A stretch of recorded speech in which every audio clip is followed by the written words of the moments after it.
And welcome to this edition of the Native News Update on this Monday, June 18th. I'm your host for today's program, Paul DeMain, and many of the stories we read here can also be found at our news site, IndianCountryNews.com, and here are some of the news stories for the day. A team of business professionals from the former Soviet Union republics are visiting the Navajo Nation. The Farmington Daily Times reports that the team sponsored by the Special American Business Internship Training Program, a project funded by the U.S. Department of Commerce's International Trade Administration, started its tour on June 17th at Monumental Valley. Other stops include locations in Shiprock, Farmington, Upper Fruitland, and the Window Rock, Arizona, capital of the Navajo Nation. The journey ends on Tuesday, June 19th. Team members are expected to learn about taxes and enterprise and visit the Navajo Chamber of Commerce before traveling to the Shiprock area. Representative countries on the tour include Azerbaijan, Moldova, Russia, Ukraine, Georgia, and Uzbekistan. More than 30 people participated in a week-long archery camp on the Pine Ridge Reservation last week to learn about the historical significance of the bow in Lakota culture. The Oglala Lakota College was hosting the camp. It concluded on June 15th. The Lakota people historically used the bow and arrow to hunt for animals, eating and meat, and using the hides for clothing and shelter and for protection and armament. Students from kindergarten through college, teachers, and adult community parents were taking part in that camp. The participants learned how to make a bow and science and mathematics behind the shooting. Helen Gaddy, one of the camp's organizers, says the experience was both empowering for students and adults.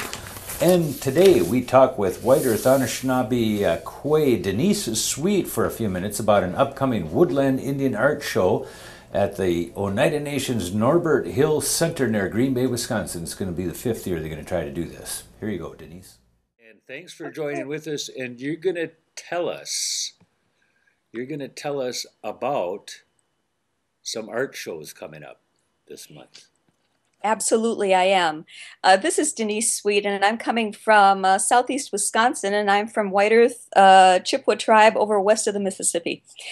I want you to be sure and know about this new event that I was just so excited about. It's the Woodland Indian Art Show and Market that's trying to get off the ground. It's very small, but it's being held at the Oneida Nation powwow that's being scheduled for June 30th. July 1st. I think the powwow is different, but the art show itself is only for 2 days, and this is a long sort of advanced warning to let you know. It's being held at the Norbert Hill Center, and if you have any questions, let me know, Paul. I'm very excited because there's a planning committee going on, there are interested individuals, and I'm particularly interested in art. Well, let me ask you a few questions. In Wisconsin, we have both, 4 or 5 different tribal entities. We've got the Iroquoian, Oneida, Stockbridge, Muncie, Brothertown Impact from the East Coast. We have Woodland Indians to the north, and we've got the Ho-Chunk to the southwest. How does that all fit into Wisconsin Indian art? What I understand from Loretta Webster is that there's going to be just a broad view, an overview of Indian artists who are coming down from Canada, coming over from First Nations in Oneida, and local people. And there's also, actually, there are 2 artists that are coming in from Lakota Ray. So I would consider following up on that. So that's the sort of the range, the geographical placement of the artists. So I'm very excited. And that's for this particular show, but you're involved in working with artisans of many different tribes. Tell me a little bit of what you see different. For example, when I think Ho-Chunk, I think baskets. When I think Red Cliff, I think Kurt Buffalo. No. Yes. And beadwork. Keith Smith and Pipe Works out of, he's from Red Lake, but he's in the Wisconsin Rapids area. Tell me a little bit about some of the artisans, and you're going to forget someone, but tell me a little bit about the difference in the artisans of the state here. Well, some of the featured artists are going to be coming right from Ken Metoxen, who makes wonderful corn husk rugs, Jennifer Stevens, who makes pottery, Patty Stuber, who is doing some etching, Doug Lyman, who I would encourage you to take a look at. But there are only maybe a half dozen, two more coming in from Lakota. Just a broad range of artists that are coming in, and I'm very excited because I have seen the superb work, the silver work, the bead work, the turquoise work, and some of the work in Canada, some of the work from Alaska. So I just want to encourage people to have a broader view of the kinds of people that are bringing in the artwork that is craft made, traditional made work that is coming in from their region. Yeah, well, that's interesting. And this is going to be on June 30th and the 1st of July, Saturday and Sunday. Yeah. Oneida Powell is going on. I've got a family reunion the next weekend on July 7th down there. Well, it might be coming down 2 weekends in a row because the family doings is on July 7th. That's a Cora Morrison House family reunion. That's both Ojibwe and Oneida descendants down there. Yes. And a peck of artisans in the family, several of them that are now out west, Scott Hill, Preston Hill, Yes. and even Debbie Crow over in Ho Chunk country nowadays, but they're all related and are known as artisans through.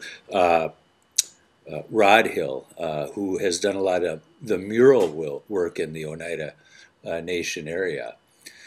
What is it about artisans? It's not an easy life to make. Why would what motivates these artisans to keep on, even though sometimes all they can it's scratch out a living on this stuff?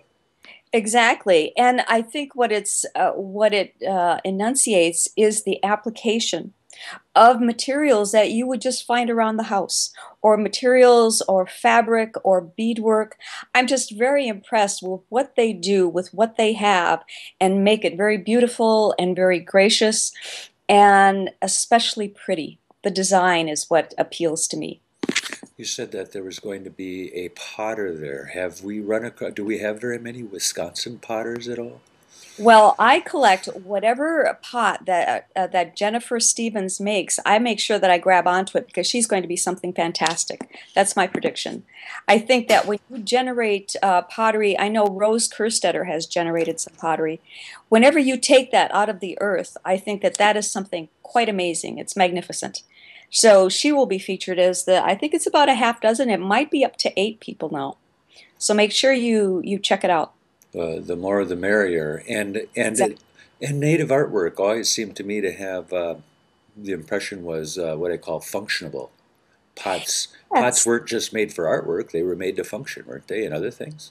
Exactly. That was my impression too, as I was taught in school. But now that I see it hanging around and just being around the kitchen or the living room or the dining room area, I can see that there is a very beautiful kind of design that fits in with the woodwork or fits in with the panel work.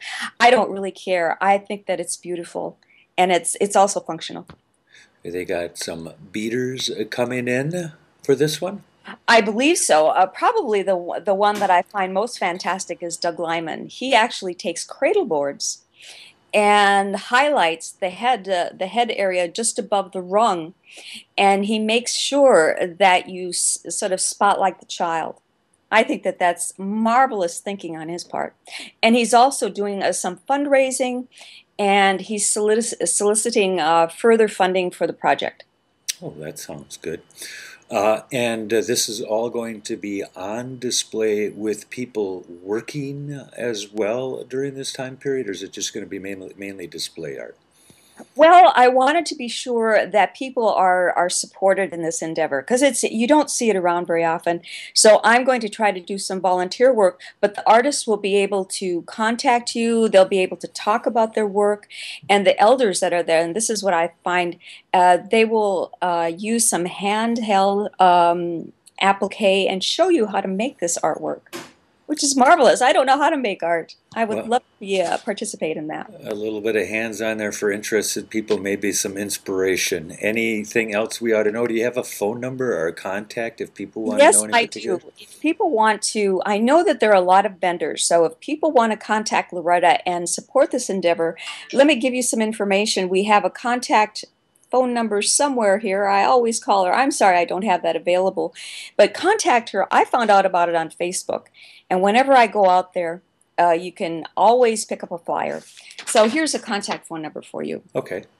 920, that's the area code, 499-7875.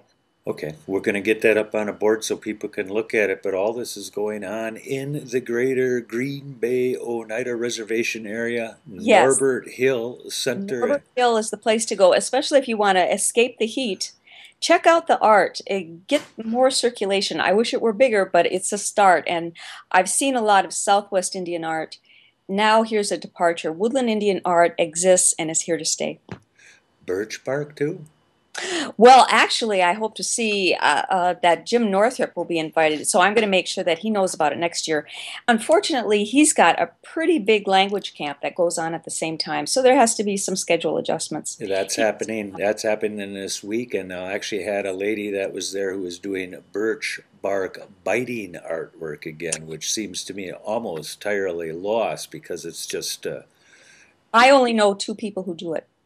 I can hardly imagine. I have a hard time imagining how artisans put some of their thoughts and feelings to paper and to craft and to clay in the first place, let alone figuring out how you're doing that with those bite marks and clips and everything, which is beautiful, intricate. Well, I'm always intrigued with how does somebody decide, I'm going to bite this birch bark and make a design? How do you come to that?